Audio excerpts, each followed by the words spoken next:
Hello and welcome back to another live stream. Welcome back to the YouTube channel. And we are finally previewing the 24-25 Premier League season. And we're back once again with Alfie on the channel. Big ups to you, Alfie. How are you doing, mate? How is everyone doing? Glad to be back. Yeah, man. Of course, as well, guys, Alfie is starting to upload on YouTube. We're doing football content. So the link to his channel is going to be in the title and the first link in the description. So if you're a subscriber here, I want to see you be a subscriber of Alfie as well. Okay? He's an Arsenal fan, but listen, he's one of the good ones. He's one of the good ones, right? So go and subscribe to Alfie's channel. His link will be in the title and the description. And listen, Alfie, we might as well get started off with Arsenal as we've already mentioned them. You signed Yeah. Calafiori. You've had a good preseason from what I've seen from like the goals and highlights and stuff as well. Like, Yeah. what have you made of the transfer window so far? What have you made of like Arsenal's preseason and stuff, and where the squad is looking? Well, I mean, pre-season, it's always a bit up and down in terms of how you go into pre-season because obviously you don't want to take too much out of it. You only take the results with a pinch of salt. But at the same time, I've been quite impressed from the way that we've been playing. I've been impressed with a couple of the bits of business that we've done. Obviously, I feel like we should do a bit more. But like I said, first game's on Saturday, so we're not going to take too much out of pre-season before we get into the main games. Yeah, big up to Kyle in the chat. Hope you're doing well. Another regular in the comments as always. Obviously you got Calafiori done. What have you made of that signing? Well, I watched the Emirates Cup yesterday. Obviously, he come off the bench. Couple of nice touches here and there. Obviously, it was his first game. I actually thought he was going to play against Leverkusen, but obviously he didn't. But at the same time, I was impressed with what he did yesterday against Lyon in the Emirates Cup. But obviously, it's the start of the season, so let's see how he fits into the team and see what he can bring to our team. Well, obviously, Arsenal have only made one signing so far. Apparently, you are accelerating with the Mikel Merino deal as your midfield option. Obviously, there's been a lot of talk of whether Martinelli can continue to step up throughout this left wing situation that you have with him and Trossard. There's obviously you've been linked with a striker for about 2 years. What do Arsenal need to do to get to the next level, try and win the league and try and pip City? Well, I think it's the same phrase that's on every single Arsenal fan's lips. We need a striker. We need a striker that's going to get you at least 25, 30 goals a season. Yes, Havertz can do the business and can score goals, but he's not got that clinical finishing that we need to get the goals to win us titles. I think obviously, if we're going to progress and win a trophy, we need an out-and-out number 9. Like City have got Haaland, Villa have got Watkins, that sort of thing. Obviously, Tottenham have just signed Solanke. Yeah. Oh yeah. Like obviously the striker market as well. Like it's very hard to like have a look at it and feel like okay, there's a gem here and stuff. But I was saying this to I met Jay the other day when we were doing the Premier League predictions video. Like there could be an option where Arsenal can maybe not even get maybe a star striker, or maybe get one of them players that can bring you something different from the bench or bring you something different in certain games. I don't know who because I'm not a scout, but I'm just saying like if you was to look at the striker situation and be like, okay, we can't get like the Tonys or the Gyökeres or Osimhen's or whoever's out on the market. We go and get someone that's maybe of a lower caliber but can bring something different to the team. I think Arsenal should be looking at that sort of profile of striker really, because you've got Jesus and Havertz. Like Havertz and has shown some instinct in the box, but we don't know if he's going to show that clinicality as he did for the last 6 months of last season. And you've got Gabriel Jesus who can bring people in. Same with Trossard that can play there as well and can really get defenders 1v1. But you need that lethal finisher. You need that lethal finisher that's got good link-up play as well. Like an Ivan Toney is perfect for that. But it's just a case of his wages as well. Like, obviously, Arsenal are a big club, so you should be able to pay people's wages regardless. You paid Nketiah 100k a week, by giving him a new deal. Like you can pay Ivan Toney a bit more. I think that's almost common sense. Big up to Melon as well. Big up my guy Melon. Have you done this with a Chelsea fan yet? Yeah, I might do one this week. We'll see who's about and stuff. We'll see who's about. There's a couple of Chelsea fans that might be free, but but obviously the left wing situation. I feel like I heard a lot of stuff about Martinelli ever since I would say around April. Around April, the back end of the season, I think a lot of people have been looking at Martinelli as like, okay, can this guy, step up or be how he used to be? Is it the left side with how he used to link up with Xhaka and Zinchenko and stuff? What do you make of Martinelli? Do you think he can bring it back to how he used to be? I think, obviously, I think it's no secret that Martinelli's had a bit of a dip in form. I don't know whether that's down to an injury or whether that's the fact that he's missing that link up that he had with Xhaka. But I think, in my personal opinion, this season is a big season for Martinelli. It's a massive season. If he wants to get into the form that he was showing 1-2 seasons prior, he needs to be on form constantly. He needs to be fighting for that place with Trossard and showing Arteta on a weekly basis, look, I'm still the guy that you're looking for. Here's what I can do. I'm going to prove it to you. Do you put his form more down to the fact that it was that left-hand side situation? You didn't really have a left-hand side of midfield and defence that you could really play week in, week out? Or do you think it was just mainly him that was just off form? I think you could put it down to a number of things. I think you could put it down to whether he was carrying a knock, whether it was a lack of form, just a dip in morale, that sort of thing. But I think I feel like if he wants to be part of a title-winning team, he needs to keep pushing the way he was 1-2 seasons ago. Yeah. Obviously, I think what goes unnoticed probably every window in terms of a situation with Arsenal is we just talked about left wing, but right wing, like obviously you got Saka. We all know that Saka's already good enough. And I would say last season, I don't know, Arsenal kind of experimented for 6 months of the season, and Saka wasn't really at his best. But then the last 6 months, Saka became Saka again.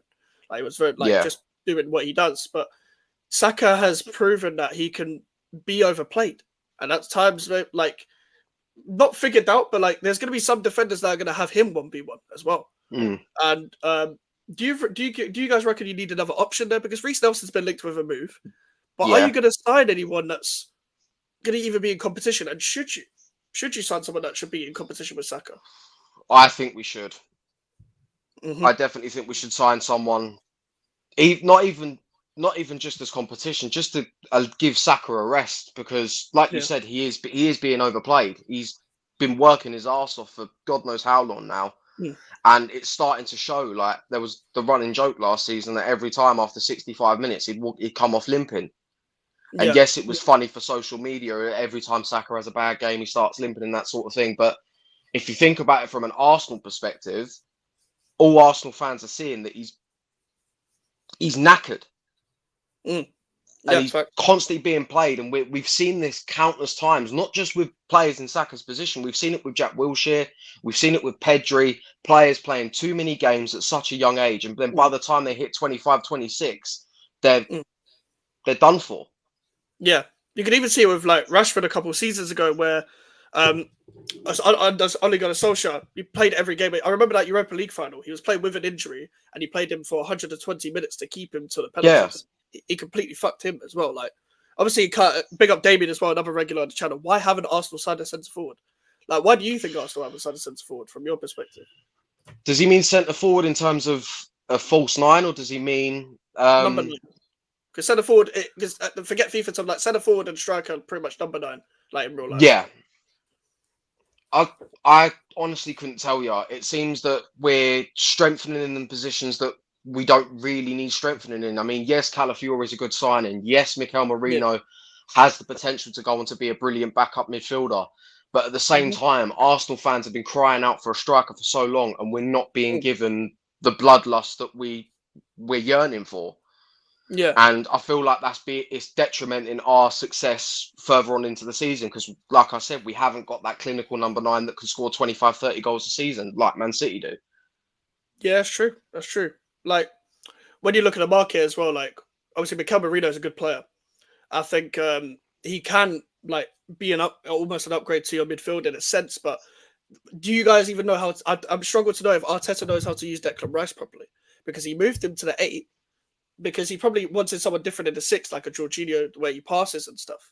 But Merino would play as an 8. So if you move Rice back to the 6, I don't know whether that may hinder your build-up a bit, or whether Merino is the guy to maybe be like the guy that how Xhaka was in the previous season. I almost see it as that. I think he might start more than you think, maybe. Well, I think from what I saw yesterday against Lyon, we had Partey and Declan Rice sat in the midfield, and it was a case of where Partey would stay back, kind of act as that DM role and allow Rice to push forward. And Rice actually had a good game yesterday. Got 2 assists as well from set pieces. Yeah, of course. I feel that was the massive catalyst for us last season. As soon as we start Rice on the set pieces from the left hand side, we were firing on all cylinders. Yeah, he's really improved his set piece game, because I remember when he took, and there's some West Ham fans in the chat, I don't know whether they agree, but when I watched Declan Rice take set pieces for West Ham, like, I almost thought, okay, I know you can strike a ball well, but maybe get off the set pieces for a bit. Like, he can strike the ball really well, but maybe get off. And then I think with Arsenal, they've really worked on this. I think that coach obviously helps as well. Like, big up to Kyle as well. Alfie, keep smashing your videos. You'll be a big YouTuber one day. See, listen, Thank you very much, Kyle. You're already going to get people that's going to subscribe. Like, listen, guys, as I said earlier, it's in the title and the description. Alfie's channel is in the title and description. You can stay on this tab whilst watching the stream and subscribe straight away. Big up to Damien as well. I think Marino might start. Rice needs a water carrier, I'm telling you. That's the thing. Like, I've always said Rice is more of an 8 for me. Just the way he drives with the ball. And just, like, he can be a good number 8. If he can cut in and strike the ball well on a regular basis, he can be a better number 8 than he was touted as a 6. I've always, whenever I've seen Declan Rice play, it's almost as if you're watching Moses. Like, every time he runs through the midfield, the space just opens up for him. Mm-hmm. Yeah, and the way he manages to get space out of the ball, he's always got options either side of him. He always knows what he's doing on the ball, and I'll honestly say I think we've got a massive bargain with Declan Rice. I think you should have asked for about 50 mil more. I remember at the time, like, Arsenal fans were like, "What? 100 million? What?" First of all, we got to extort. You have to extort. If you're a seller in the market, you have to extort anyone. I will happily. Yeah. I'm more than fine with 105 million, because looking at our transfer window now, it's fucking helped a lot. Him, Skamaka, Downs, Ben Rama, Fornals all going, like, that has helped our transfer window a lot. But yeah, I've heard the term water carrier before, Damien. Like, I know exactly what you mean. Like, if someone is willing to anchor, you do get the best out of him. Like, yeah, I think it's going to be interesting to see what you're going to be like with your midfield if Marino signs, because Thomas Partey is going to come into question. Jorginho is going to come into question. See if he can do it another season. It's going to be a debate whether Rice is going to play regularly in an 8 or 6, and whether that helps with Marino. Whether he's definitely going to play in an 8. You're not going to play Marino in a 6. So it's going to be a big question to see what is going to be your best midfield next season. Because you'd think when Xhaka left, and with Arsenal needing a striker, that they would have signed a better midfielder and a striker by now. So it almost solved the puzzle. But when he signed Havertz, it really confused me, because he's not a great midfielder. I never really saw it. Like, he meant to be creative in Germany, but when he gets the ball in midfield, he's not really good at decision making. He's got great movement in the box, but it's whether he can finish, like, week in, week out. Again, he goes on these purple patches before. He did this at Chelsea. People seem to forget. He did this at Chelsea, where he went from April to March, May and stuff. Like, Havertz did this, but it wasn't enough for the whole season. That's like, if you had another striker, or maybe another midfielder, or maybe a winger to help Havertz and Saka in the back end of the season, you might have got over the line against City. Like, City haven't signed anyone because they don't want to. They're bringing youngsters through. They're bringing McAtee, Nico O'Reilly. They're bringing Oscar Bob through properly.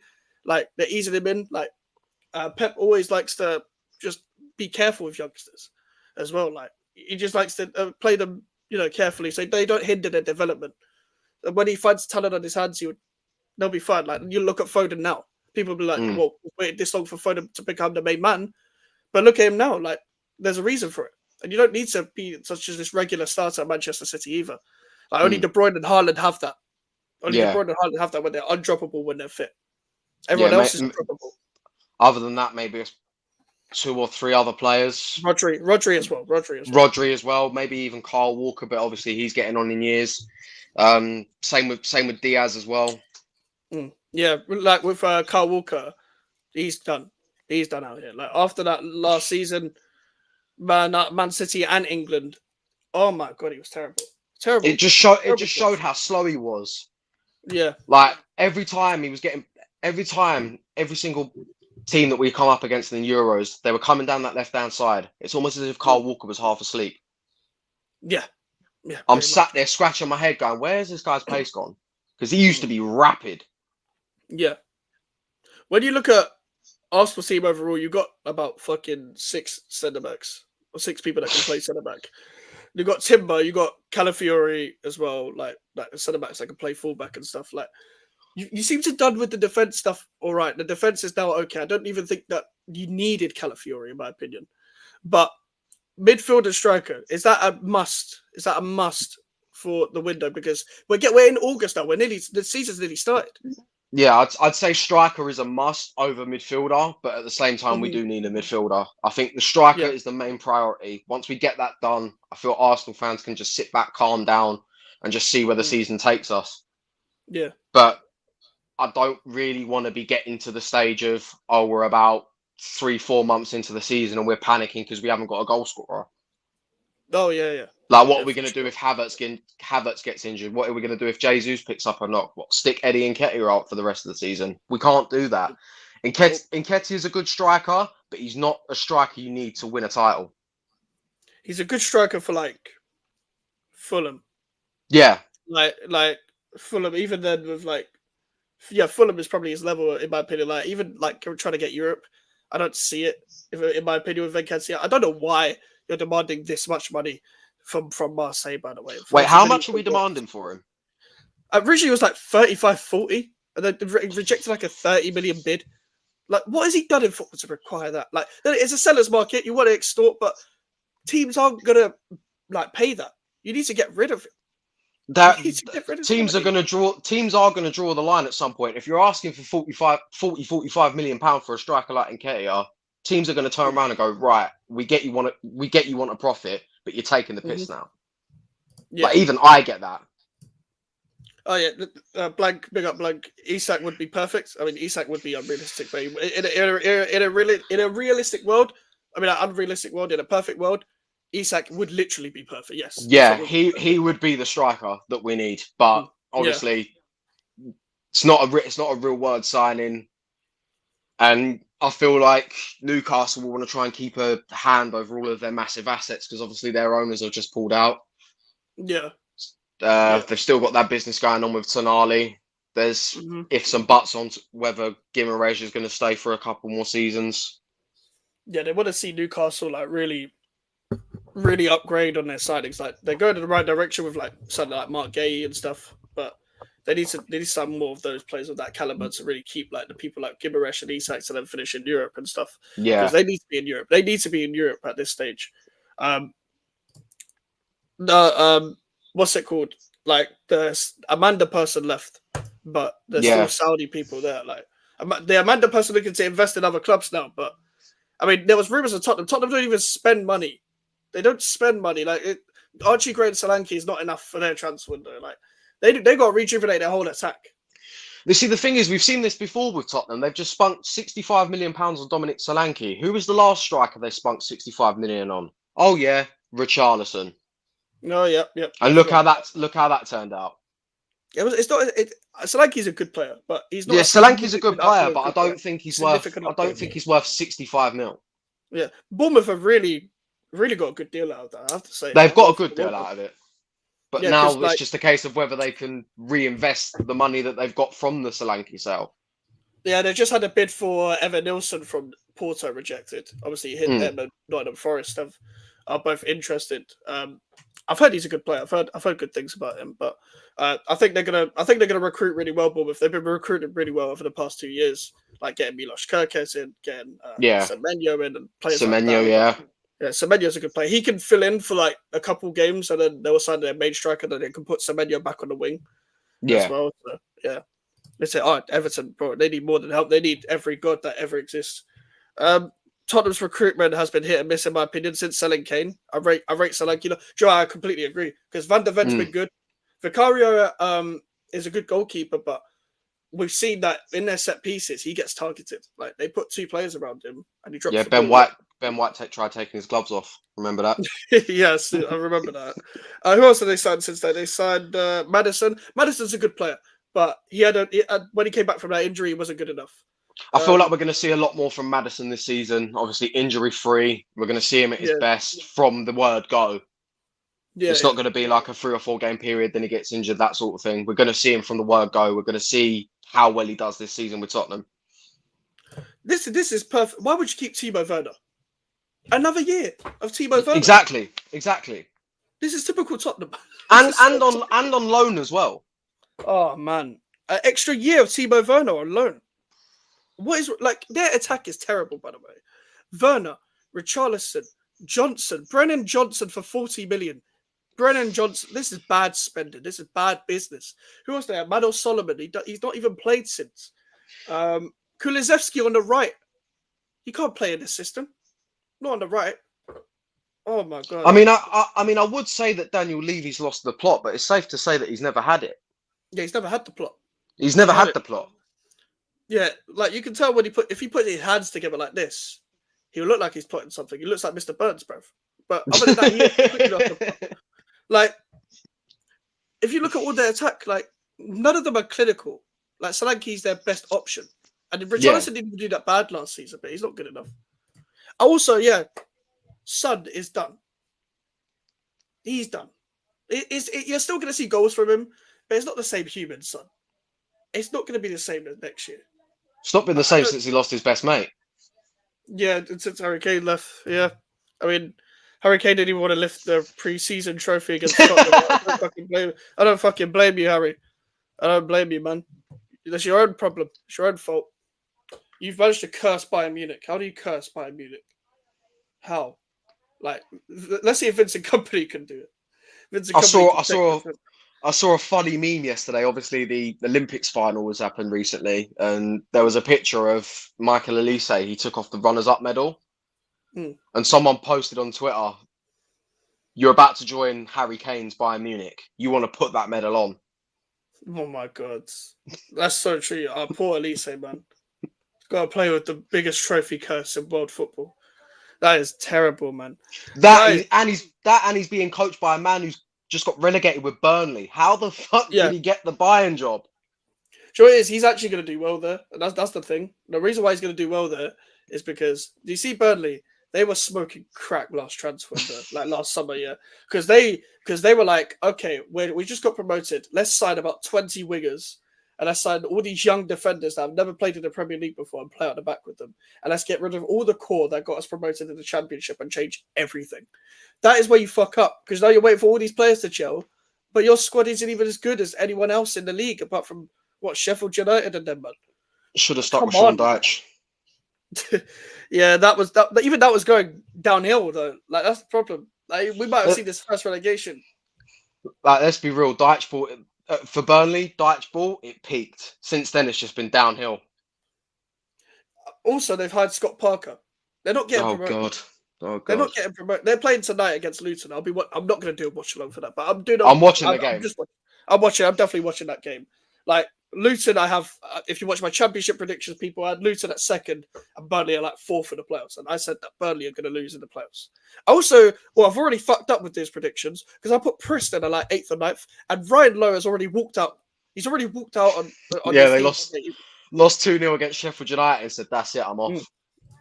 I already knew I was going to get that Plymouth prediction right. They lost 4-0 against Sheffield Wednesday, and Wayne Rooney's the manager. And the Plymouth fans have said that is the worst Plymouth performance they've seen in about 3 years. What the fuck? They're getting not only that, they got 2 of their players' names wrong. What? They spelt Forshaw and Sissoko wrong on the back of their shirts. Oh my god! How do you spell your players' names wrong? How? They're on your books. You're paying their contracts. The least you could do is spell their fucking names right. You literally pay them. Exactly. Okay, breaking news. West Ham are accelerating to try and get Carlos Soler for this season. Obviously, it's been tweeted by the West Ham nonce himself, West Ham Central. But it's been quote tweeted by ex-West Ham employee has been covering on Patreon for the last few weeks. So we might be getting another midfielder already, guys. Already. We're still active. Wan-Bissaka is going to be announced either tonight or tomorrow. And Carlos Soler maybe this week. Do you know what? I have to say, as an outsider, I rate some of the business that West Ham have done this summer. You guys have been top class with your business. Got Somerville in. You're getting Wan-Bissaka come in. You got Fulkrug done. Yep. I rate your business highly. Like, fair Yeah. play to you guys, and I feel like you guys are going to do well this season. Hey, listen, Guido Rodriguez, yeah, already impressed me in that Betway Cup, like in the Betway Cup game, because like that guy is comfortable with the ball. That guy's just passing to. Listen, I was impressed with our players were passing to each other. Mind blowing, mind blowing. Yeah, Tadibo as well, bro. Juventus, come and get your money up. You're now bidding for Kalulu. No, that's standing on business right there. How dare you nab a deal from Juventus? Fair play. Oh, bro. King Tim Steiden right there. King Tim Steiden. You only address him by Sir Steiden or King Steiden. That is the only way There's no other way. him. There's no other way, man. It's one of the best things that happened in West Ham in the Premier League era. One of the best things. He already saw the manager out. He's doing this whole new like direction, and he's got Tadibo and Fulkrug. It's pretty much like, that would be two marquee signings in the normal West Ham window. Yeah. Like Tadibo, bruv. And we're paying the money next year. We're paying the money next year for Tadibo because it's a loan now to obligation. It's a loan to obligation. So we pay the money next year. That's how we start. So we can still spend money. People are like, where are West Ham getting this money from? Rice, Skamaka, Downs, Benrahma, Fornal's all sold. Kera has been sold. Come on. Like, what the hell? And we sold Zoom. Well, we're trying to sell Zoom. Apparently, Zoom has failed medical. Is he actually? Yeah, apparently. But it's something to do with it. Oh, I told people at home, do not say goodbye to Zuma yet. Because that man has got knees of a 90-year-old woman. Like, come on, man. Like, he's got knees made of Hartley's jelly. Yeah, bro. Zuma is going to come back here. And he's going to be like, oh, yeah, about me saying goodbye. Yeah, my knees are fucked. I'm staying here for another year and just going to leave on a free, bro. He's just fucking Zoo. Just gonna rot on the bench. Oh yeah, well not even on the bench. You might even make the bench because he's done out here now. He's done out here, man.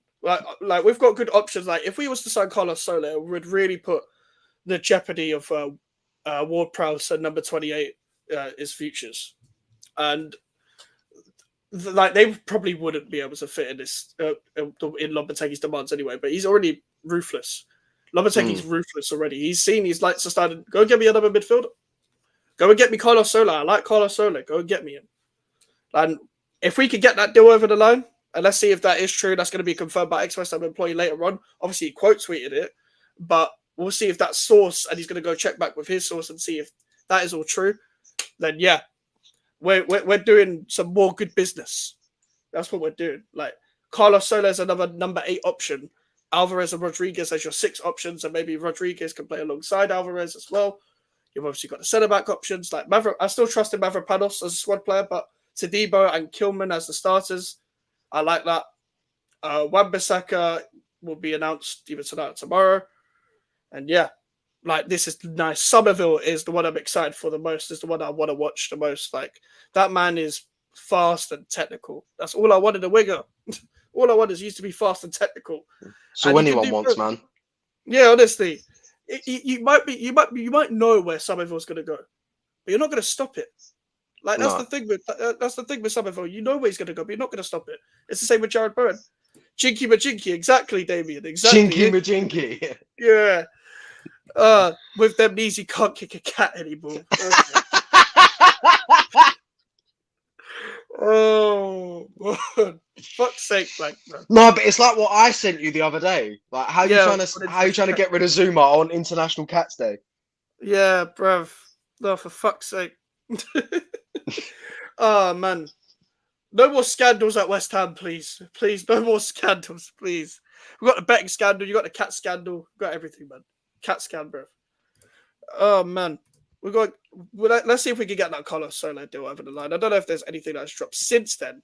I'm going to check if there's any tweets quickly, just say if there's any breaking news. What the fuck? Hold on. All right, let's talk about Man United quick, because I've just seen something drop. Oh, God. What now?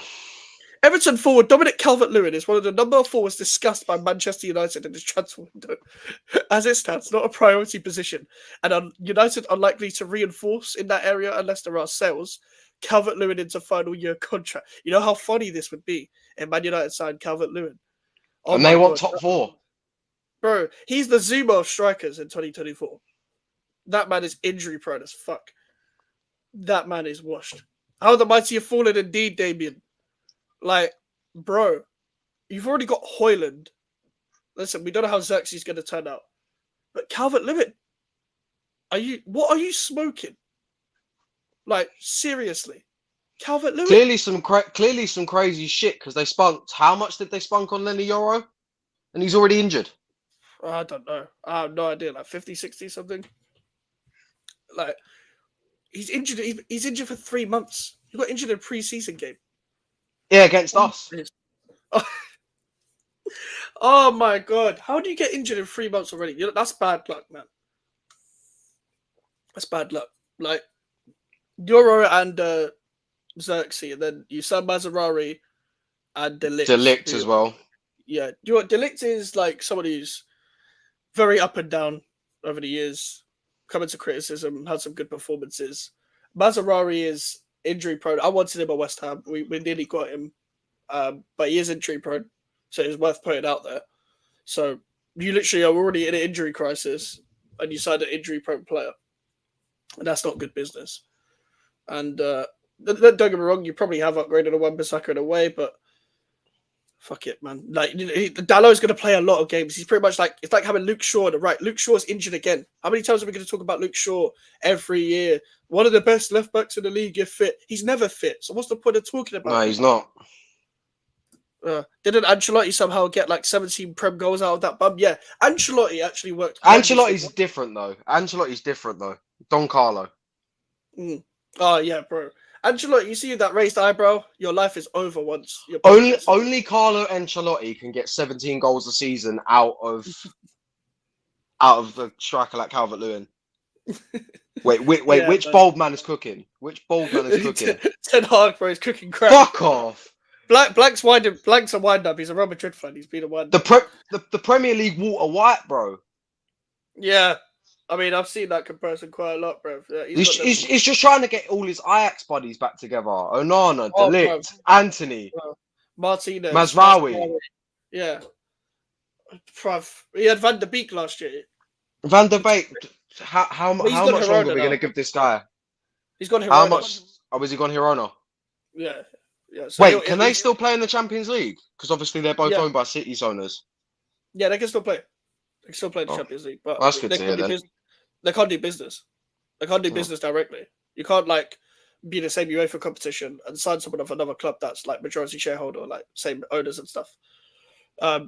Because that's why Man United couldn't sign Zebo, because Jim Ratcliffe owns Nice as well, and they're both in UEFA competition. So yeah, fuck Man United. Fuck the arse, Will West. Fuck's sake, David. Fuck the arse. Why do you have to word it like that, bro? Pause on that instantly. The problem is the relationship between the manager and the board. They are moving too slow. Same with us last season, Mikes. Long may it continue. Their squad looks average. Yeah, I mean, very average. Like, it looks dog shit, if I say the least. Like, Mainoo's their best player. Best player by far. Like, Martinez is good when fit, but again, he's another one, injury prone.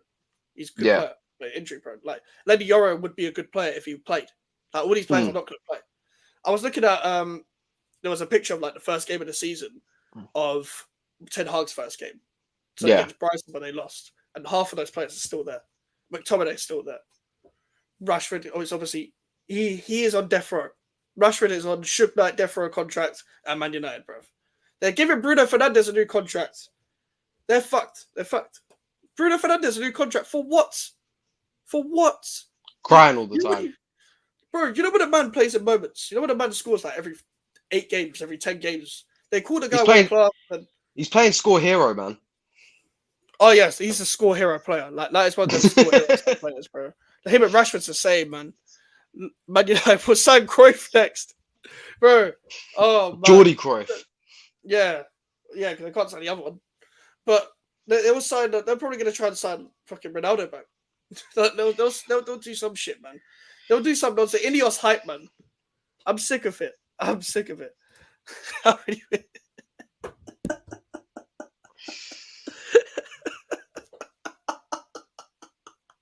Oh, David, man. You crack me up, man.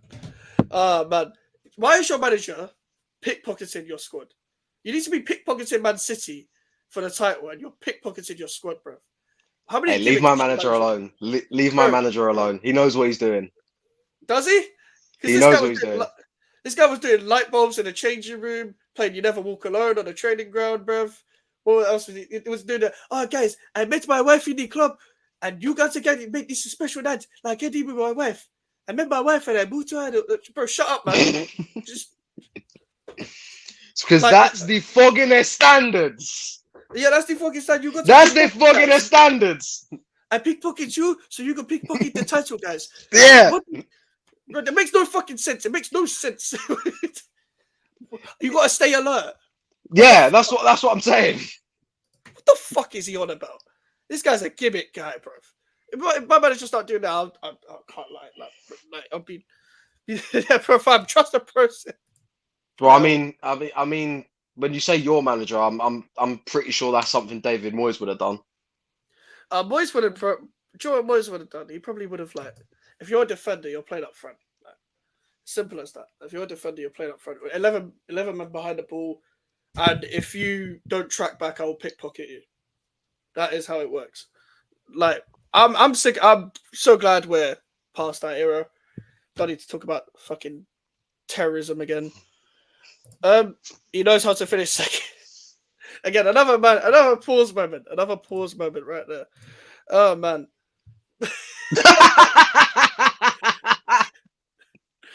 Is this your year, bro? Is this Arsenal's year?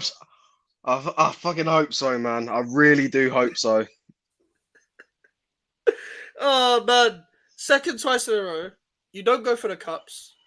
Knocked out the Champions League last season. Will you go further in the Champions League? Will you actually take one of the fucking cup serious for once? See, if that's one of the things. A lot of Arsenal fans have been complaining. It's almost as if we're focusing on the league, but we're just chucking the cups to the side.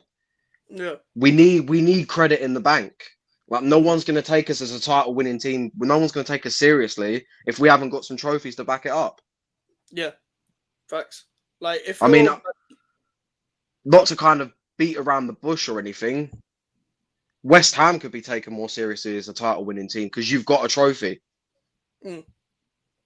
Like we need that. Like we need that to show the other rivals. Look, we are going to go for the league. We can go for trophies. Look at our cabinet. That's what we need. If we don't get that, then we're just going round in circles.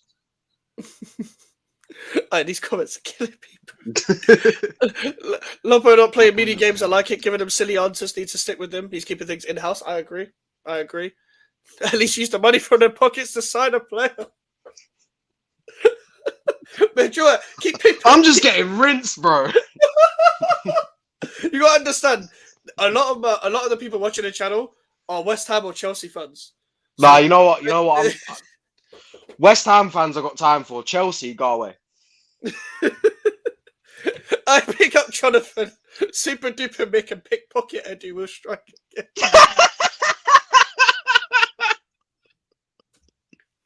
I'm dead. You lot are cooking Arsenal. Even the man pussies win trophies. Even Man United, bro. Baldinho won a trophy. He's won 2 trophies in 2 seasons. How has he won 2 trophies, man? I don't know how he's pulled that off. Yeah, how has he forwarded his way to 2 trophies? In the first season, they were good, yeah, but that FA Cup final, what the fuck, man? Like Man United are such an on their day type team where they will turn up for one game. You'll think, why aren't they like this every game? Because they're shit.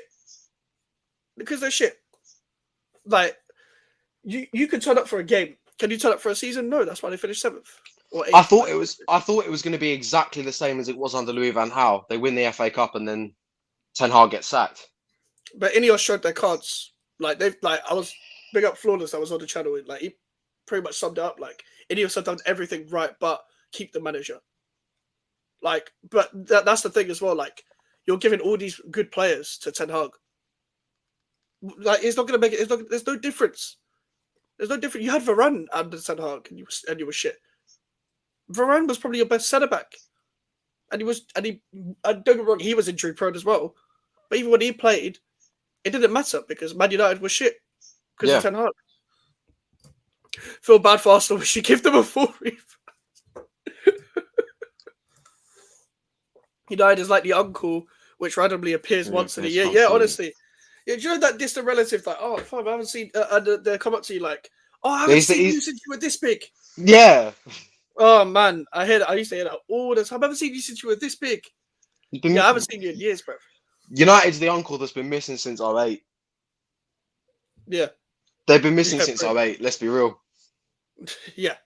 Pretty much. Like, and your parents will always be like, oh, yeah, you remember that. They were with you on your 5th birthday party.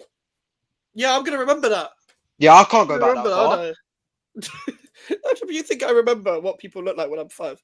Speaking of Chelsea, how can Kepa have 2 Champions Leagues? Don't give him the second one. He was barely part of that Real Madrid team. Lunin played more of a part.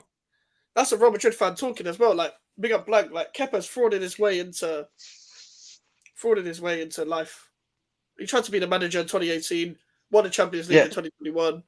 Who'd have thought him saying no to Maurizio Sarri in the Carabao Cup final would have led him to getting 2 Champions League medals? Yeah, and he's still on Chelsea's books. They can't sell him. They've got 8 goalkeepers. Man United fans are the bullshitting fishermen of the Premier League. Fucking hell, man. Arsenal and Man United are getting cooked in this chat, bro. This chat is just cooking. This chat is cooking more than the summer sun. Yeah, honestly, make sure to like the video, people, and subscribe to Alfie straight away in the title and in the description as well. I want to see Alfie go like plus 10 subscribers by the time we get to next week. So please subscribe. And Alfie will be uploading his content. New video on Friday as well. Just a little preview before the start of the season, and then obviously I'll do another video after the match on Saturday. Yep. Stop calling me Mickey, bruv. Mickey joining Champions of Europe. You'd never sing that. Do you know what? The reason why we need to sing that forever, yeah, is because Leeds United fans still sing Champions of Europe, and they won it like what fucking before when Hitler was alive, bruv. So we can sing Champions of Europe whenever we fucking want. We're never going to see it again, so we might as well sing it for as long as we want. Funny comment on the big debate on Sky. A Man United fan said we will either win the league or finish mid-table, and Carragher turned around and said, well, we know which one that will be. Facts. I don't know who the Man United fan was on the big debate. I haven't watched it yet, but that's on the... Either way they start the season, the result ends the same. They either start shit and finish mid-table or start good and finish mid-table. Yeah. There's no different outcome in this situation. They're too lackadaisical. They're too crap at the moment to even mount a title push or even get top 4 because everyone seems to be improving. Villa are improving. You guys are improving. There's all of these like sort of that used to be called little mid-table clubs, or they're all gaining a backbone, and Man United are just losing theirs. Oh yeah, like people got to understand as well with the money that the Premier League is making, that these teams are going to be smart with money eventually. So yeah, like you got to watch your back. People are going to be surprised this season on like where people will finish, because I could see a couple big 6 teams underachieving for sure, or for their standard. Yeah, mid-table Chelsea for sure. Yeah, I'm saying Man United. I'm saying Man United for that. Has Zuma finished climbing those plane steps yet? Let me present you something. I think Zuma his knees probably clicked halfway and then dropped. Kurt Zuma has failed his medical after a proposed move to the UAE. Shock. Is anyone shocked? No one. What's he failed the medical at, or does it even matter? Shabab Al Ali, so he's in Dubai. He was going to Dubai on a free transfer. We're just uploading his wages. Because we're just trying to get rid of him. We're just trying to get rid of his wages so we can pay for other things. But it looks like that's not going to happen. But luckily, it doesn't affect anything because we've already got the Tadibo. We've already got the Tadibo signing over the line, so it doesn't affect anything. Wait, what non-league club are meant to be getting a massive payout because you guys have signed Max Kilman? Maidenhead. Yeah. Big up Joey in the chat, bro. Man, I was about to cook your co-host, but I'm going to allow it. Bro, he may be an Arsenal fan, but he's family. So you can allow him, like.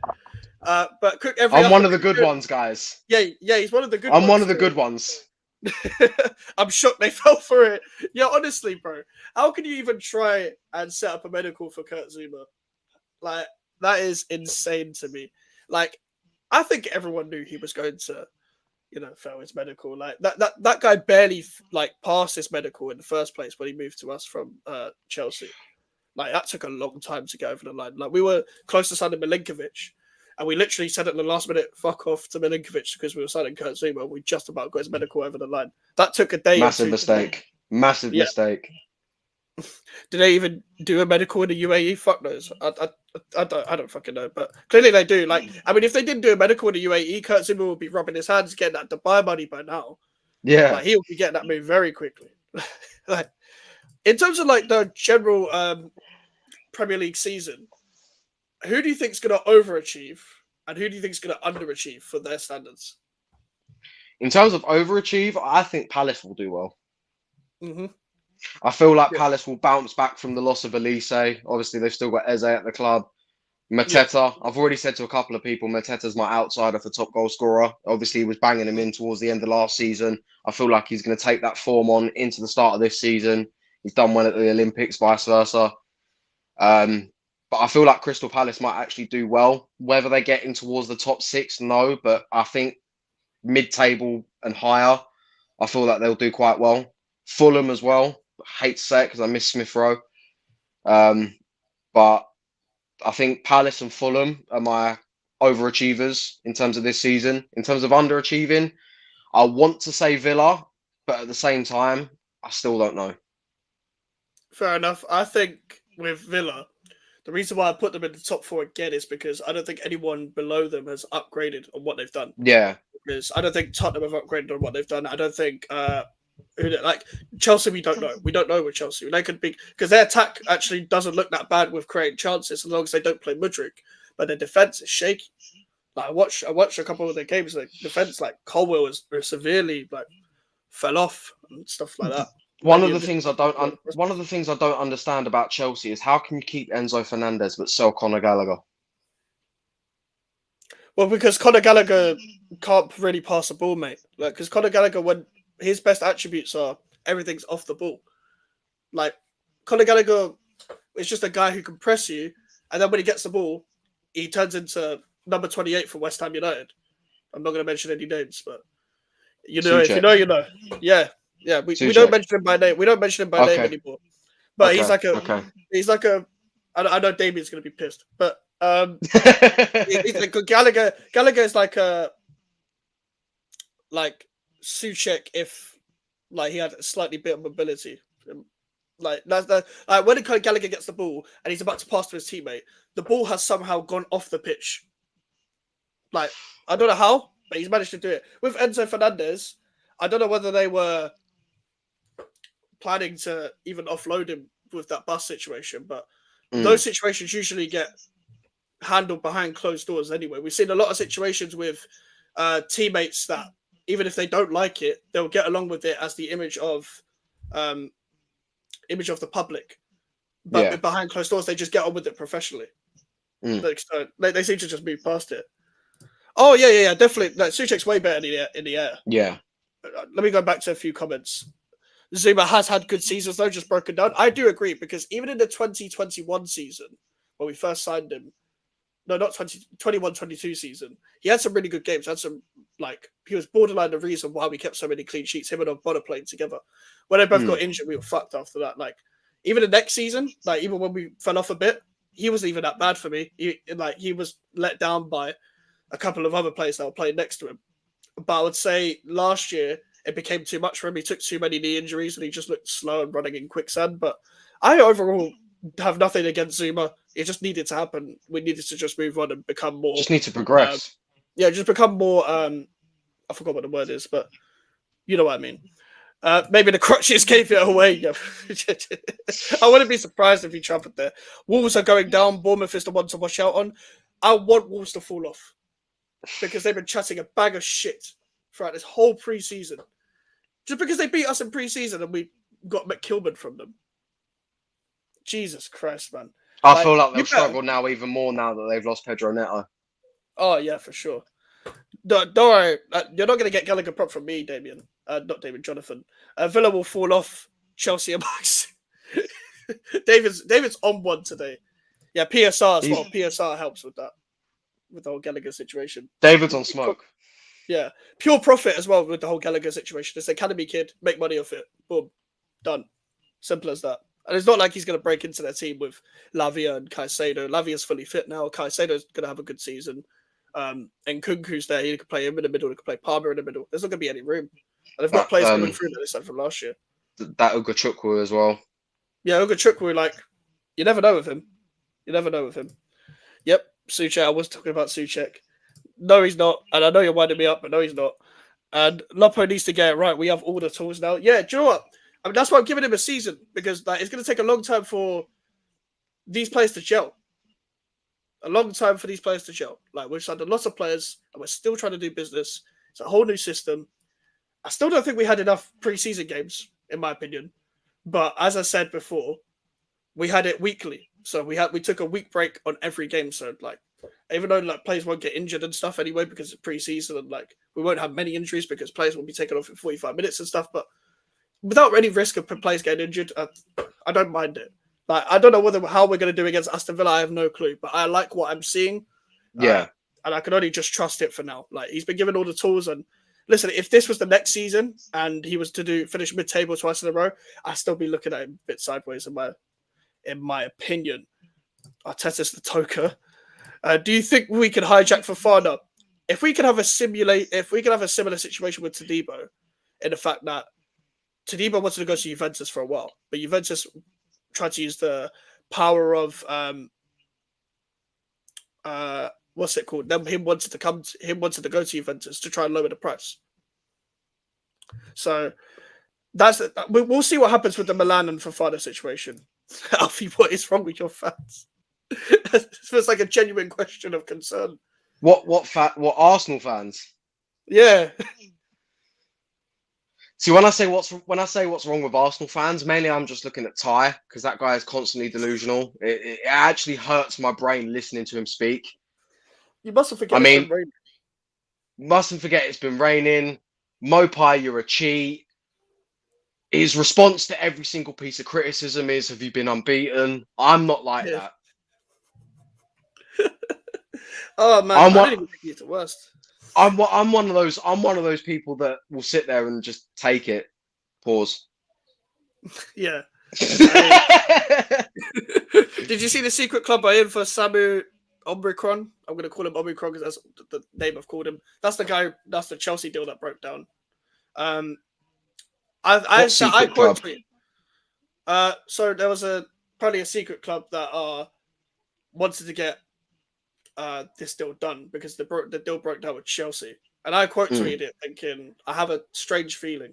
The reason why is because we were interested in him before, so I have a feeling it might be us. I know you're like, listen, bro. Even if you're not having full quick, I'd still say give him a chance, bro. I'd still say give him a chance. He just signed, bro. Like, you gotta give people a chance. Listen. My only negative is the fact that we've already have 2 30-year-old strikers. And listen, I'm all for signing another striker, but someone of a different profile that's quicker and younger as well. Yeah, I think it's what we originally needed.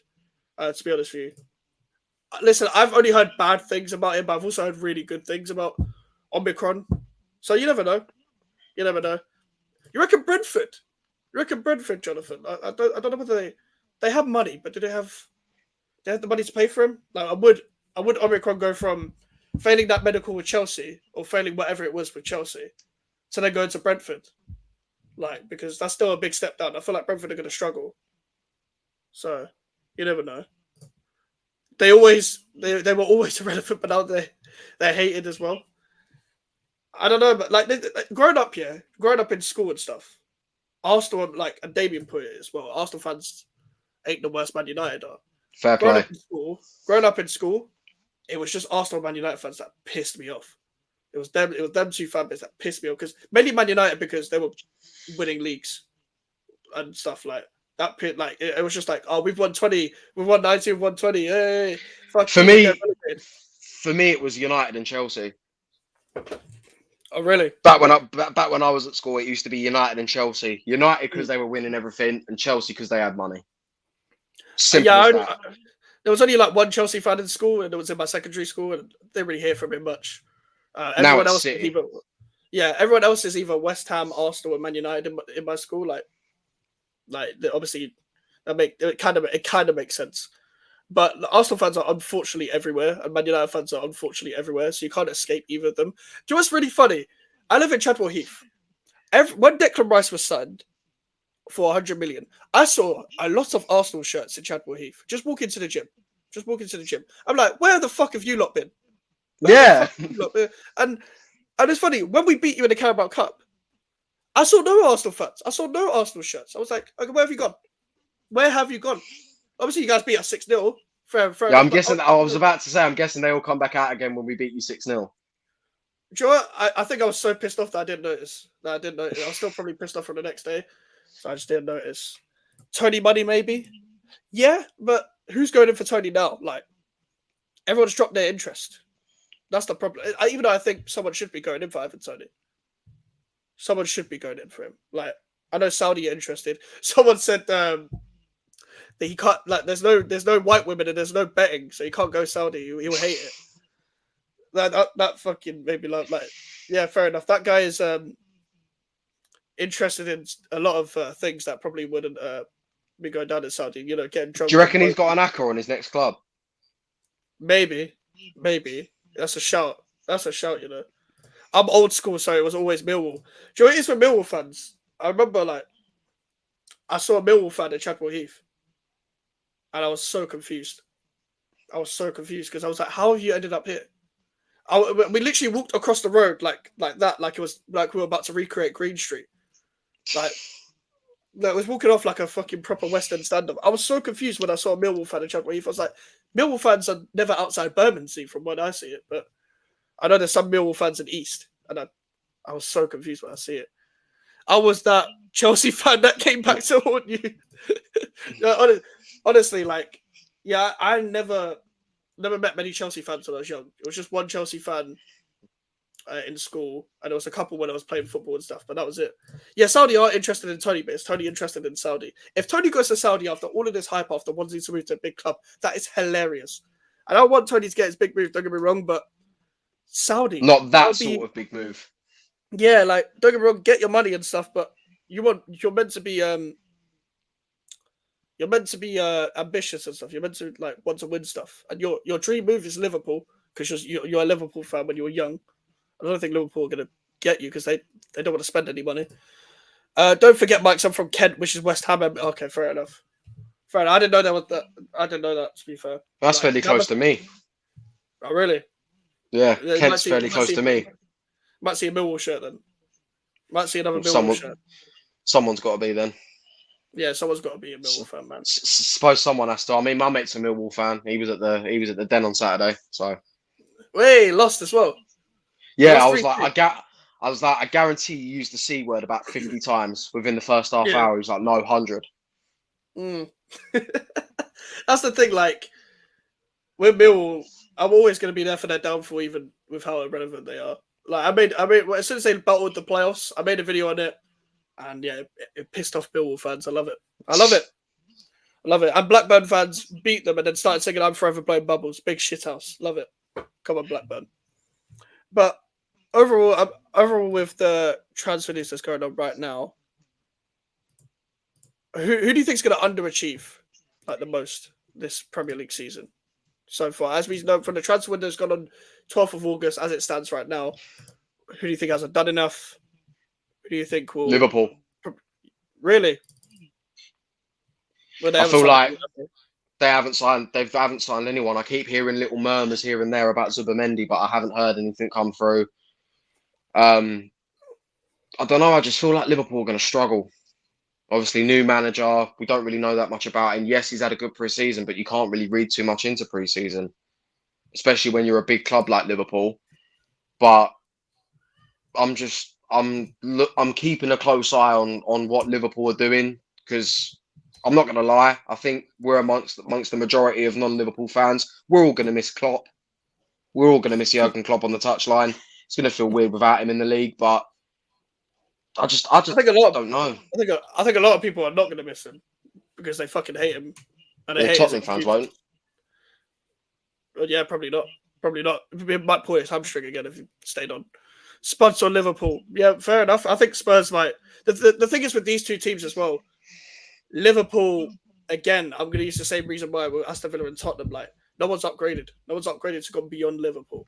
So Liverpool might finish third again, but it might look like worse than it did, or it might look way better than maybe it thought. Like you they'd be never know what out you're of going to it get with before Liverpool. they were last season. Yeah, I don't think they're going to be in the title race. I'll be honest. I think they're going to have the initial like final third quality. They obviously have the star players of Van Dijk and Trent and Salah and Alisson, but it's not enough. They haven't got a proper six. McAllister's a good player. We'll see what Szoboszlai does as well. Brighton will miss Gross. They will, like that guy is so underrated. Where's Pascal Gross gone? Dortmund.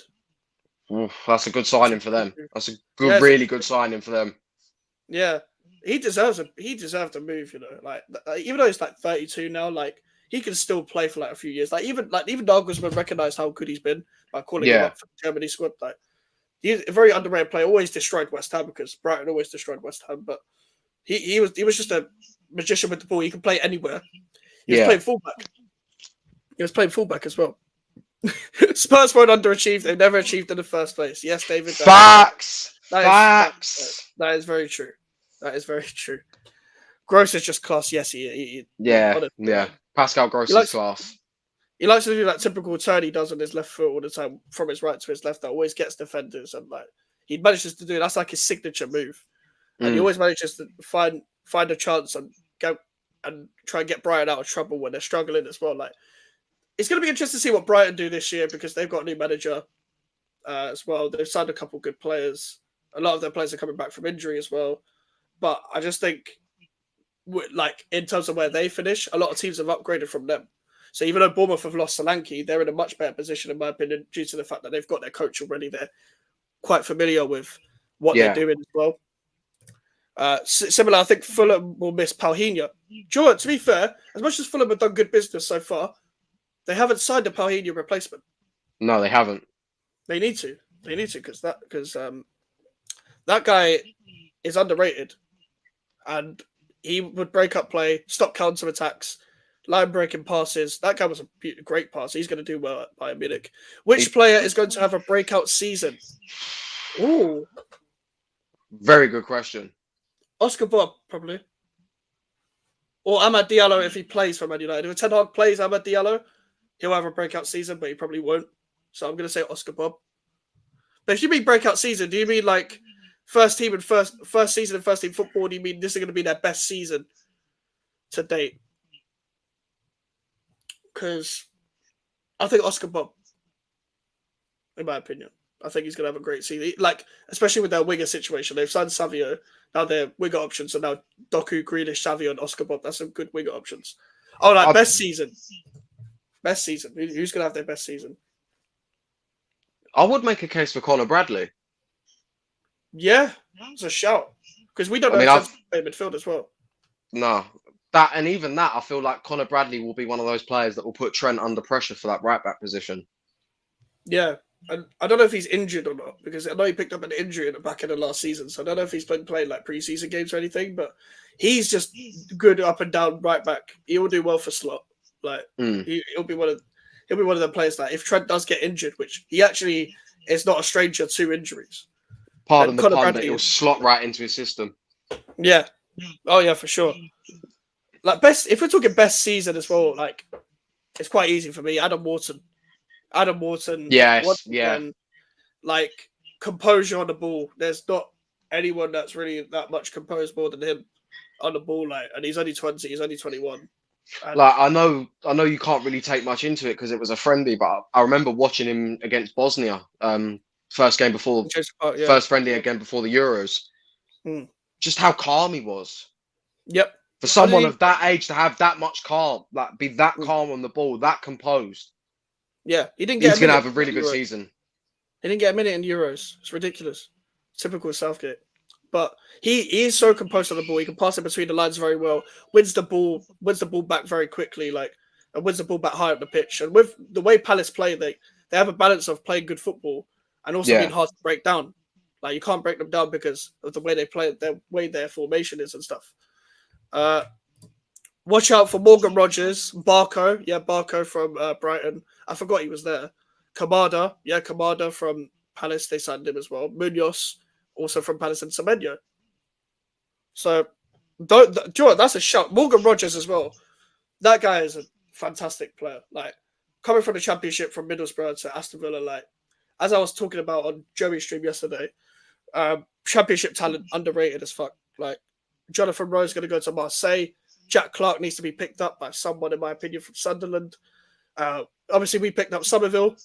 But Morgan Rogers, he had a good last 6 months at Villa when he signed him from January to May. Played really well. And he's only going to go up from here. Yeah. He's only going to go up. Under Emery as well. Emery's a good coach. He knows how to coach wingers, especially.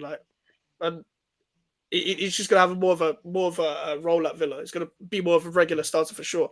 With Valentin Barco, he signed from Boca Juniors, I think, from Brighton. And they signed him in January. But I think they're going to play him more this season. Him and Estupiñán as your cover as left backs. That's great. That's great depth. Kamada as a free agent from Frankfurt for Crystal Palace. Obviously, the manager knows him from Frankfurt. He played really well against us in the Europa League when we faced him. He's a really good player. Also, a great Elise replacement. So, Eze and Kamada right behind Mateta. That's a good attack. That's a good attack. And with wing backs being Munoz and Mitchell, the only thing is with Palace is their depth is not great, but they've got like a good 14 players, like a good 14, 15 players that they can rely on. Yeah. Like if Mitchell gets injured, they haven't really got a good enough cover for left back. No. If Munoz gets injured, they haven't really got a good enough cover for right wing back. They've got good cover in midfield because Will Hughes, Wharton, Decore, and Lerma. That's a good four in midfield. Good. They've got good cover behind a striker. The thing is, if Mateta gets injured, is Odson Edouard gonna step up? We'll see as well. But Semenyo as well, good winger, could play up front as well. I've heard reports that apparently Zaha's on his way back as well. That deal broke down. Oh, did it? Yeah, it broke down. No, Leicester won him. But that deal broke down with Palace. That's such a typical Zaha thing to do, by the way. Is go back to Palace again. This happened at Man United as well. You went Palace, Man United on loan back to Palace, permanently to Palace. This happened again. Wait, was that before or after he slept with Moyes' daughter? When he went back to allegedly, when he went back to Palace the second time, that was after allegedly. If we're working out the timeline, I mean, Patrice Evra went on Sky Sports and was like, "I remember when they had rumors of Zaha sleeping with Moyes' daughter." I'm like, "Bro, why are you saying this on TV? You're saying this on TV, bro." Graham Souness is just looking at Len, trying not to laugh. No, Graham Souness has sat there and I'm like, yes, we can agree that what Zaha did was wrong, but really we should be looking at what Paul Pogba's doing in this situation. That's what Souness is thinking. Souness had a vendetta. Oh, man. Yeah, I've not seen a bigger agenda in football than Souness and Pogba, man. No, I don't think we ever will. No, we never will. We never, ever will. Oh, man. So, Alfie, I'm going to quickly get your predictions, like for this season. So top six, it's your top six in order, 1 to 6th place.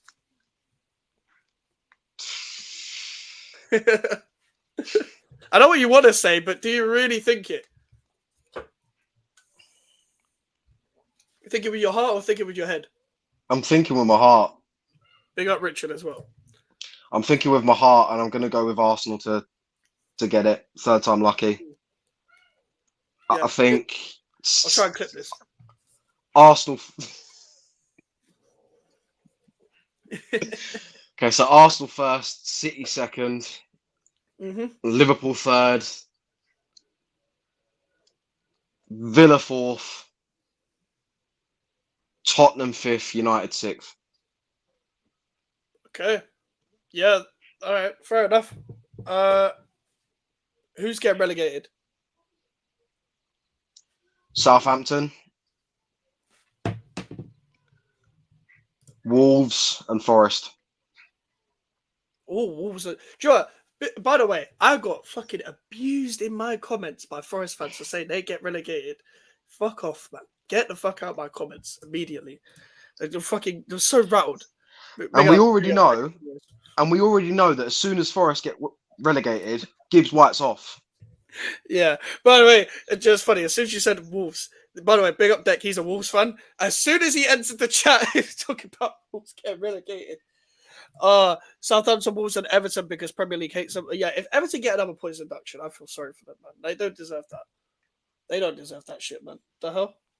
I'm Like, but surprised that I'm surprised a lot of people haven't picked up on the fact I didn't say Ipswich, because I actually think Ipswich will do quite well same, this season. They've done some decent same. business. They've brought in Delapt. They've done the permanent deal for Hutchinson.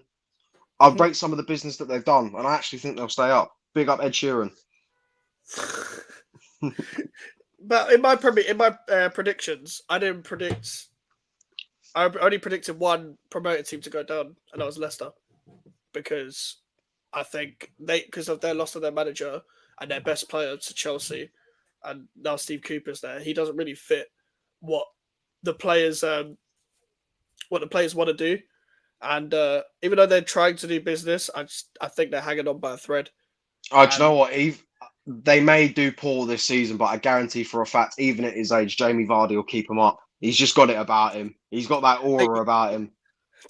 He can't keep up for this long. He can't keep up for this long, man. He needs help, bro. He was playing with bin men he was playing with bin men at 27 years of age. I'm sure he can still do it at 38, 39. That's not how life works, bro. They get older, 11 years, 12 years. But I also predicted Brentford and Nottingham Forest to go down. I had to put Nottingham Forest there because I had to put someone there. I feel like if Brentford lose Tony, then yes, they go down. Because I don't think they'll have the allure to bring in a replacement. Big up to Early Doors Football TV. Big up Mikez and Alfie D. First time on your channel, just subbed. Big up all in the chat. Big up to yourself. Big up to yourself, man. Fair play to you. The reason why I think Brentford will still go down regardless of Tony is because they had an injury crisis last season. So a lot of players are going to come back. We don't know how a lot of those players are going to come back. I also think their way of playing football has gone a bit stale, where they've gone with this 5-3-2/4-3-3 for a long time.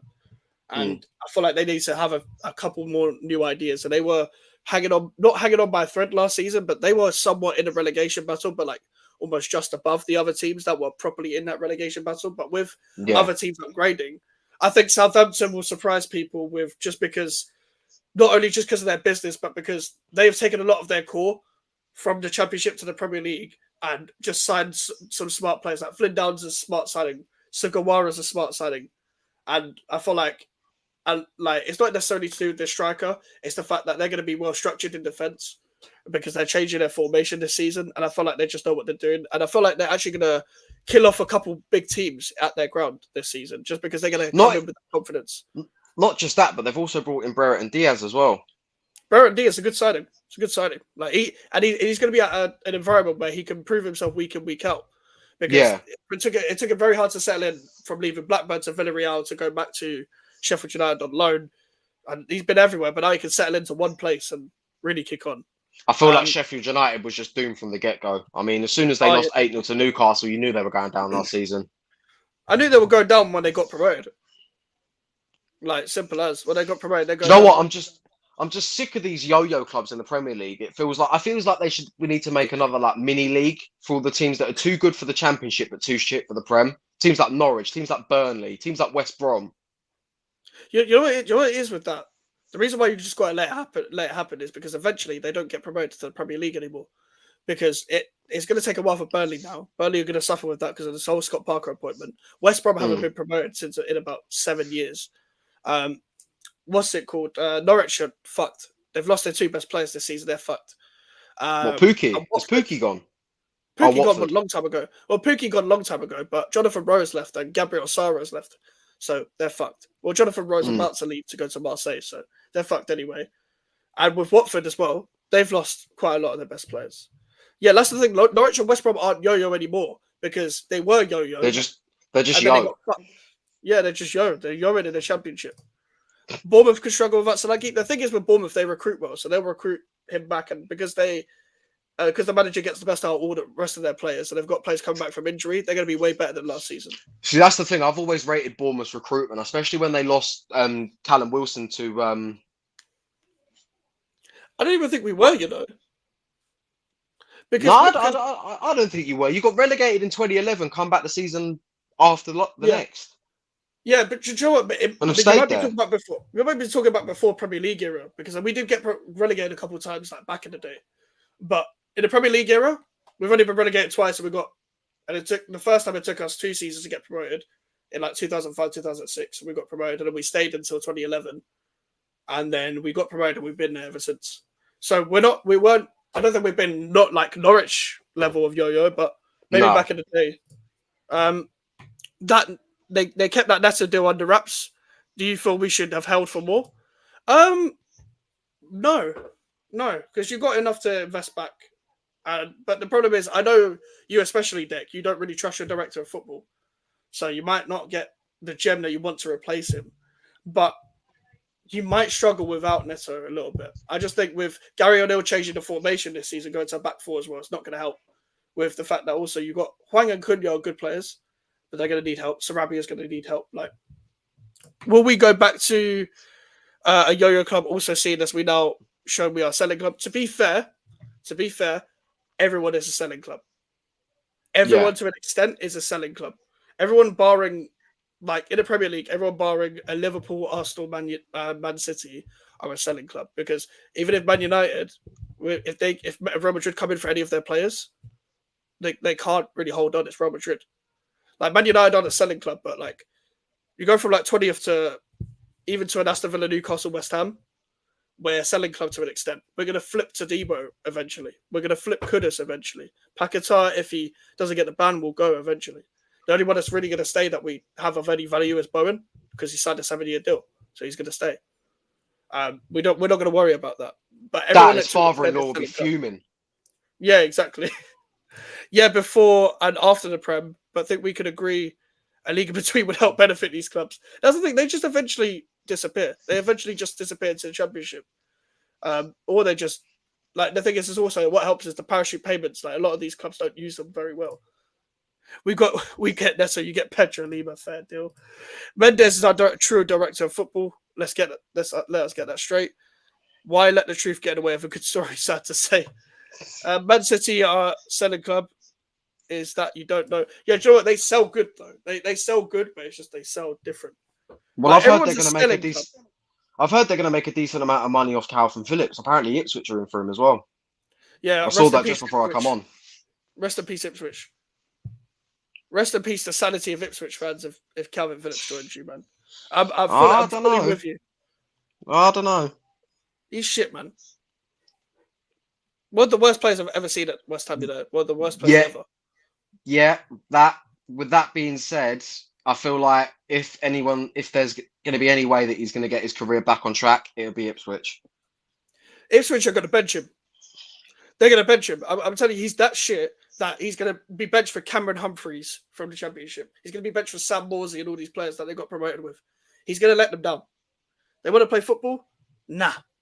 If you want to just do anything of note, you don't sign him. Don't sign Calvin Phillips. First of all, he'll probably think he's too big for Ipswich, which he's not. You should probably go back to Leeds. No, he really ain't. He really ain't. I like John O'Who. But with Calvin Phillips, if you look at that Leeds team that Calvin Phillips was in, when Bielsa left, that everyone's careers went downhill. Jack Harrison's at Everton. He's the one probably doing the best right now, because Rafinha is underachieving at Barcelona. Calvin Phillips has done shit ever since. Patrick Bamford has not done anything since. Luke Ayling has gone to Middlesbrough. He's downgraded. Liam Cooper's fucked. Melier is shit. All the players that are in that team, they fucked it since Bielsa. Oh, Calvin Phillips, not Ben Johnson. But yeah, if you want to do anything of note, you don't sign Calvin Phillips. That rest in peace, Ipswich's sanity for Calvin Phillips, man. Like, if you I had Ipswich get finishing 17th, just about surviving and stuff. If you sign Calvin Phillips, you're fucked, and he starts as well. You're completely fucked. You've done good business. Do not ruin it. You signed Jacob Greaves. That's a good signing. Hutchinson's a good signing on a permanent. Liam Delap. We don't know what Liam Delap's going to bring. Muric is a good signing. Don't sign Calvin Phillips. Yeah, Bradford was never Premier League quality. It was just Bielsa. He got an England call up for Bielsa. People forget this. It's just that Bielsa's football wasn't sustainable to like, unless you really back him like every year. He wanted to be backed and they didn't back him. They've got new owners now, so who would have thought? So maybe he would have done better under this new ownership sort of thing. You know what, lad? You may have spoken a true word in jest there. Maybe your team of him was allowed to because we sweetened it with Neto. Yeah, do you know what? Pedro Lima's a good signing. Pedro Lima and having Pedro Lima and Nelson Semedo is good right back depth because Nelson Semedo stepped up. He's probably been the most improved player of last season. Like if we're talking like players that have really stepped up their game, it was Nelson Semedo. Like Gary O'Neill got the best out of him. Who is going to be the team that just finished out the top 6 and maybe finishes the Conference League then? So if you got your top 6 as they were, who's going to finish just outside of that? Because I've got Newcastle. I've got you guys. Really? Really? You think we'll click? Yeah. How do you rate our business? Because obviously everyone has seemed to rate West Ham's business. What have you made of West Ham's business from an outside? Obviously, Tadimo, Fulkirk, Somerville, etc. Like all these players that are coming in. You've just shown basically that you're not sat here in the Premier League to mess about. You're here to play.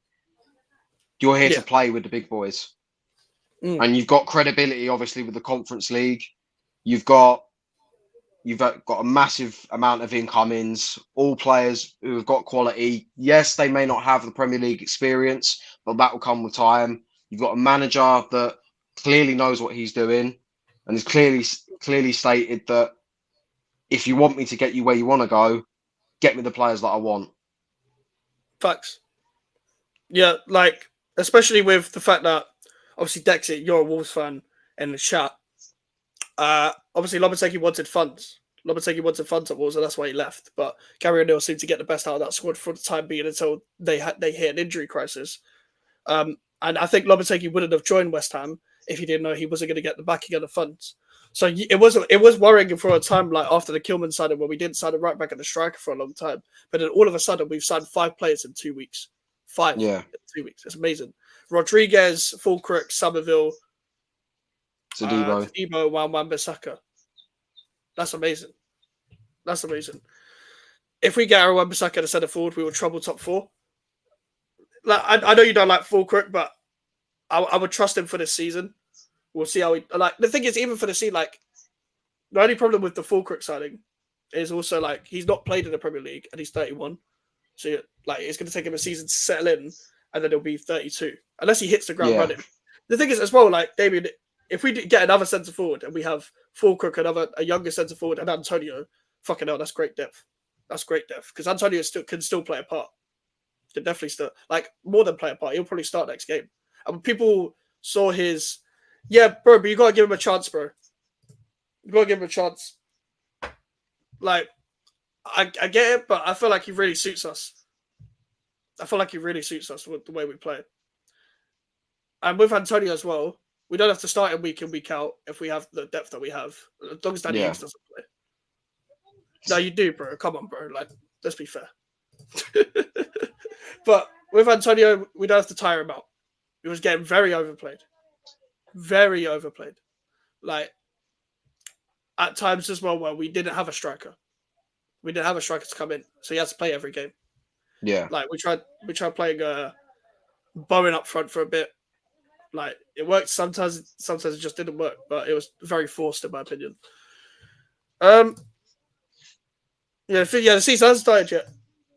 Okay, elephant in the room question. Why does Tony have an STD? No one wants near him. Oh man, I'm team Antonio until another centre forward arrives.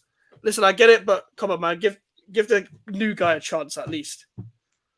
I don't think it's fair to not give him a chance, but I don't think we're signing another centre forward unless it's an opportunity. But yeah, not Tadimo, Tony. How has no one picked him up? How has no one picked him up yet? Like everyone's dropped their interest. What do you think? What do you think has happened?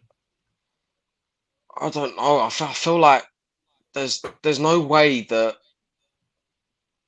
a team like a player like Ivan Toney, a player of his quality, can have loads of clubs interested in him, and then all of a sudden no one wants to go near him. Like it feels like something must have happened. What it could be, I don't know. Maybe they didn't like the fact he doesn't look at his penalties when he takes them. I couldn't tell you. Yeah, man. That's the thing. Like, I just think I don't know whether it's been handled all wrong. I just think this betting thing is probably fucked it a bit. It's probably fucked it a bit. Like people just don't want to go near him. Maybe like, and obviously he's on 1 year left, so he's going to ask for a big wage. So maybe that's it. Like, yeah, money and age. Yeah, pretty much, probably. I feel it's still gambling or it's ego attitude. The thing is, I think he has an on the pitch ego. I don't think he has an off the pitch. And I think he's probably a calm guy on the pitch, off the pitch, but it's just when it comes to football, he just has that mentality of I'm the best sort of person. Big up to my Joe again. I think we need a centre forward that can create space, etc. We have a majority of goals of Bowen and Kudus. Fair enough. Like I think we've got the strikers for that. I trust him full quick and Antonio. Don't force me to sing the Antonio song in your chat, Mikes. It's always Antonio for life, bro. Like no matter, for as long as Antonio is here, I'll be singing Antonio. That's the best chant at the London Stadium where it's like it gets the London Stadium going because we don't chant much at London Stadium because it's a bad environment to chant it because it doesn't travel well. But when Antonio scores, you see when the whole stadium is rising, and just like it rings around the stadium perfectly. Like it's the best. It's the best. I think Tony has a bet to not leave this up. Fuck's sake, man. Oh man. But big up I said something similar. Yeah. I said he's probably got an Aqua in his next club. He's waiting for that club to come in for him. Imagine he's just got a bet to not leave. You might make some profit off that. I want to know the odds on that. Oh man. All right. We're gonna end it there. Everyone that's watching now, subscribe to Alfie. The link is in the title and in the description. Alfie, let them know what you got coming up, bro. Well, coming up in this week, Friday, I will be dropping a video doing my preview of the first game of the season up against Wolves. And then I will do the subsequent review literally after the game. So make sure you tune into that. Make sure you got the notifications on. And pretty much all things Arsenal. Literally, any signings, Champions League draw, that sort of thing. You want to hear it? Come to me. Exactly. It's in the title and in the description. Alfie's pretty much turning a new leaf, almost like starting a whole new thing on his channel. It's going to be regular with the football content, and I'm trying to see his subscribers go up from you guys. You guys are loyal to me, but you're loyal to everyone that comes onto the channel as well. All right, and basically, guys, I'm going to have the Aaron Wan-Bissaka reaction to whenever his announcement comes about, whether it's tonight or if it's tomorrow, I'll have it probably tomorrow night. Like most of the videos and uploads and stuff are either going to come from 4 p.m. onwards on weekdays, just so we can fit with everyone with the viewership and stuff like that as well. Just waiting for Fabrizio. well, not even that anymore. We're waiting for X7 Employee to drop the emojis so that they sign the contract. And then we're waiting for the official announcement, and then I'll be doing a video on that. Everything West Ham. I'll have the James Lawrence-Alcott reaction video tomorrow, reacting to his video about West Ham. I'll hopefully have that tomorrow if everything goes right as well. But make sure to leave a like and subscribe if you are new. The social medias are in the description if you want to follow me, and the email for the inquiries. We're on the road to 500 subscribers. As everyone knows, we're like 23 away, so let's make that happen before the end of the month. Come on, guys, let's get it going. Exactly. And have a nice day. I'll see you guys later. Goodbye.